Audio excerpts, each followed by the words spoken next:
Hi, it's a beautiful day here at the dog park, but I really feel I need to answer the rabbi that I know from Chabad, who's the rabbi of Lucerne. I think I need to speak about anti-Semitism in Switzerland for two reasons. Why? So people are aware. Because I think lack of awareness is dangerous. I think the most dangerous type of anti-Semitism, which is in Switzerland, is the psychological one, which means that if you identify as a Jew, you get a lot of verbal violence, and it is sort of not like in Germany where they have a feeling of shame. In Switzerland, there's no shame in saying things. I'll tell you what the reasons are. Number one, there's a history. In the Middle Ages, Jews were burned in, also witches, in the center of Zurich. Jews were not allowed to enter the city of Zurich, I think 100 years ago or so. So there's a whole history there. Then we have to remember the Holocaust. Switzerland claimed to be neutral, but did not allow Jews fleeing from the neighboring countries in order to maintain neutrality, but it dealt with Nazi Germany. In fact, Switzerland supplied metal for the German army. They made deals, and it's the only country in Europe that thrived after World War II. Germany was destroyed economically. All the countries where the Nazis occupied, they all failed financially and were in ruins. But one country thrived financially as a result of World War II, and that is Switzerland. It went from a very provincial farming area to a financial center. In the banks of Switzerland were kept, I don't know, but millions or maybe billions of dollars of Jews that kept their money in the banks because they thought it's a safe place to keep the money. They never came back. A lot of them never came back from the concentration camps, and the Swiss banks kept the money until a lawyer came and sued the Swiss banks. It was as a result of a Swiss guard that saw evidence. He was not even Jewish. And he went to the Jewish community and he exposed the corruption of the Swiss banks keeping money of Jews that were murdered in the Holocaust. And this money went to some Jewish committees, I don't know. But the Swiss banks were forced to compensate Jewish communities for the money they kept. You know, you can think of the interest that was accumulated since World War II as well. And that caused a lot of people to dislike Jews because they felt the Jews exposed the ugly face of Switzerland. And there was a Swiss diplomat in Budapest that tried to save Jews. He had his Swiss citizenship taken away from him. And you can imagine, without a Swiss citizenship, to live in Switzerland, which I also experienced, it's not easy. You don't get benefits, you don't have a right to vote. And just because they said he harmed the neutrality of Switzerland, he saved a lot of Jews, but he died without Swiss citizenship.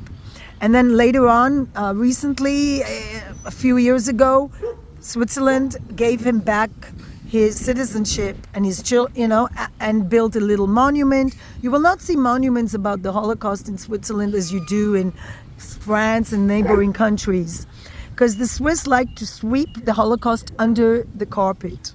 But there's Semitism of two sources. One is the Swiss and the fact that Lavater, like where the Jewish community is, Lavater is a very anti-Semitic priest.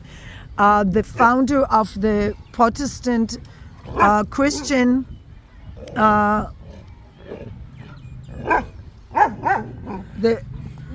the Protestant Christian movement was one of the most anti-Semitic people to have walked this earth. And he lived in Switzerland. A lot of Swiss anti-Semites lived and worked to promote anti-Semitism from Christian background, from the Christian anti-Semitism. Then you have the Muslims. There are 400,000 Muslims living in Zurich. A lot of them are immigrants from Balkan and from Turkey. And there's only 18,000 Jews in the whole of Switzerland. And a lot of them are Orthodox Jews that keep them to themselves. They're not exposed to most of the population. So therefore, if you claim there's no anti-Semitism, you're really not aware of what's going on. My own children, my boys, experience anti-Semitic attacks. It definitely affected them, their willingness to have a Jewish identity. And they were never wearing yarmulkes or anything like that, just because people knew that I'm Israeli and they're Jewish in the school. And the Jewish community didn't offer them any sort of protection. Only when they went to the Jewish school, we had Israeli guards. There were always guards at synagogues, Israeli guards that come to Switzerland for a few years, and they protect the school, they protect the synagogue, but they don't prevent kids yelling anti-Semitic slurs across the fence at my children. My son was told Hitler should have finished you. And when they went to Swiss schools, non-Jewish schools, of course, that was really horrible. And I have to say, the sources for anti-Semitism in Switzerland are from the Swiss and from the churches in Switzerland that promote anti-Semitism for centuries. They have a long history of anti-Semitism, and unlike Germany, they never actually accepted responsibility for anti-Semitism. Jews live there in denial, and a lot of Swiss Jews send their kids to Israel. I have to say, despite the amazing financial situation they have, a lot of young Swiss Jews don't feel they can be openly Jewish. And so there are two sources of anti-Semitism. The Christian one is more emotional, psychological, verbal. The Muslim one is actively physical. And it's just the beginning. And I think the psychological is much worse, because if you can't identify as a Jew or an Israeli without getting anti-Semitic slurs, if it's allowed to put posters that are openly anti-Semitic in the train station in Zurich, such as I've seen, and posters accusing Israel of stealing land and funded by German Swiss people. It was really hard for me to find work when they knew I was Israeli. And the father of my children told them to not put Israeli as being their ID, even though they're half Israeli. They're half European. They're not Swiss. And he told them not to put Israeli on their CV. And I can understand why. I had a really difficult time finding work there. And the Swiss Jews are not very friendly. They live in a ghetto. They don't interact really with Swiss people. They have work mostly in finance or legal or medical profession. So they're independent. But it's really, they don't have Swiss bosses. Mostly they are the boss. But the Swiss Jews live in a ghetto. They either don't live as Jews, they don't live with a Jewish identity, or they live in a little ghetto where they only interact with Jews. And that's how it is. That's why the rabbi, Chaim Druckmann, who's an Israeli, I know him because I was active in Chabad. He's in denial if he says there's no anti-Semitism and it's different than France. It's different sort of anti-Semitism. It's more psychological. It's more slurs. And his children go to Jewish schools, so they don't experience it. They live in a ghetto. They don't interact with non-Jews as much. But if you are like my family, if you interact with Swiss people, you will get a lot of comments. And they're not ashamed. They're not ashamed of saying it. And then the Muslims, well, if a 15-year-old can stab a 50-year-old Jewish man just because he's a Jew, there's a lot more 15-year-olds. They have a lot of influence now from the anti-Semitic sort of Muslim stream, and they can say they're sorry. Of course, they say they're sorry because the Jews have a lot of financial power there, and they need the money.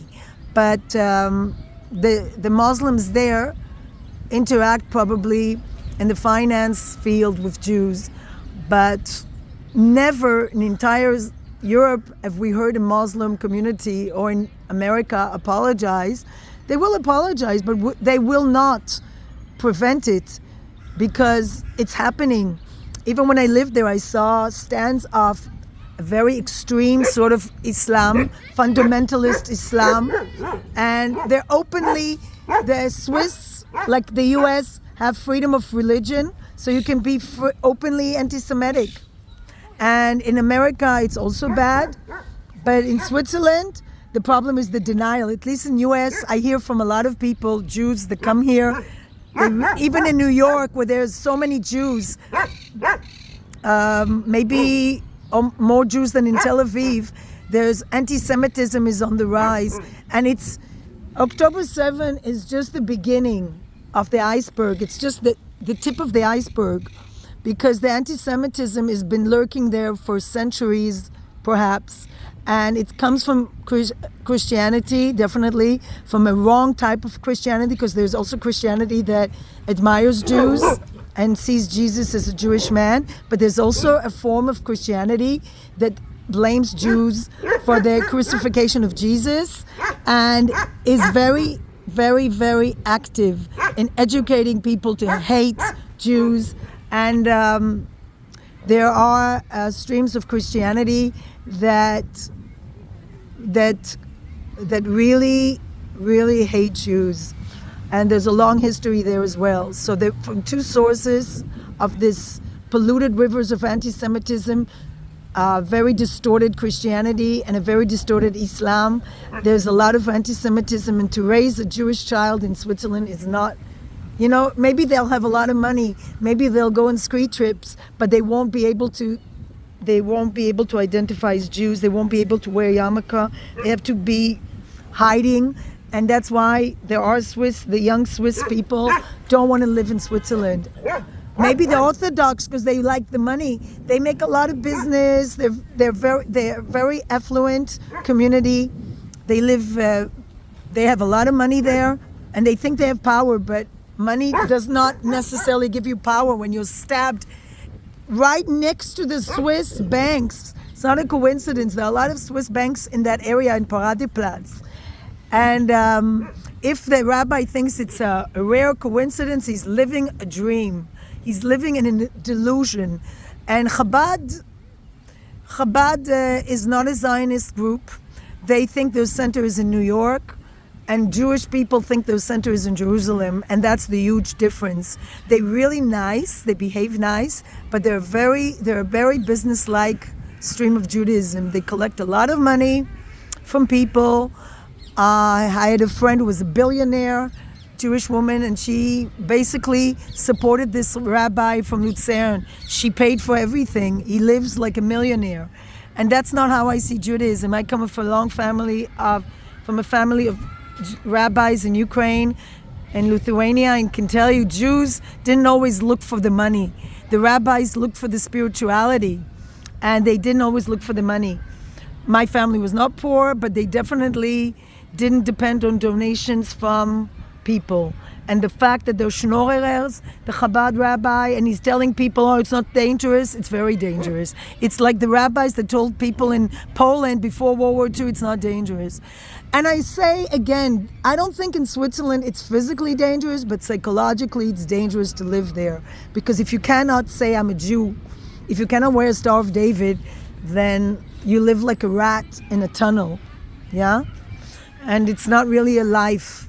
And I've heard it when I've lived there for years, and the people there said, there's a ghetto, there's a Jewish ghetto here, and once you go out of the ghetto, you will experience a lot of negative comments. Why didn't Hitler finish you? And so forth. No child should have to hear that in 2024. And if the rabbi thinks he's raising his Jewish children there without any danger, then he's living a huge denial. Anyway, that's all I have to say. Peace, light, and love for everyone.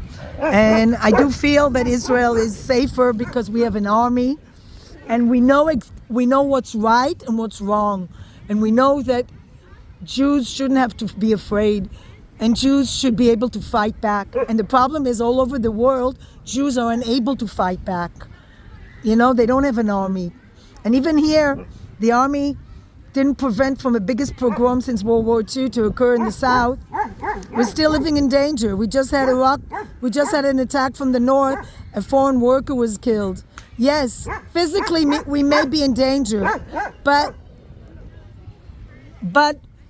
nobody's going to tell a child in school Hitler should have finished the job. That's for sure. Peace, light, and love for everyone.